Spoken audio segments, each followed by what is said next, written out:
ఆంధ్రప్రదేశ్లో ఎన్నికలు అయిపోయిన తర్వాత ఎగ్జిట్ పోల్స్ కోసం చూస్తున్నారు కదా. మన దగ్గర కొన్ని ఎగ్జిట్ పోల్స్ ఉన్నాయి. ఇది వచ్చేసరికి పోల్ పల్స్. వీళ్ళు వచ్చేసరికి ఓన్లీ రీజన్స్ వైజ్గా ఏ పార్టీకి ఎన్ని సీట్లు అనేది మెన్షన్ చేశారు. రాయలసీమ కూటమికి 23 నుండి 26, వైఎస్ఆర్సీపీకి 26 నుండి 29. ఉత్తరాంధ్ర కూటమికి 20 నుండి 22, వైఎస్ఆర్సీపీ 12 నుండి 14. గోదావరి డిస్ట్రిక్ట్స్ కూటమి 26 నుండి 28, వైఎస్ఆర్సీపీ 6 నుండి 8. కృష్ణా గుంటూరు కూటమికి 26 నుండి 28, వైఎస్ఆర్సీపీ 5 నుండి 7.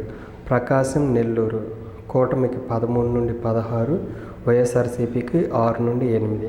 సో ఓవరాల్గా ఈ సర్వే రిపోర్టు ప్రకారము కూటమికి 108 నుండి 118, వైఎస్ఆర్సీపీకి 55 నుండి 67.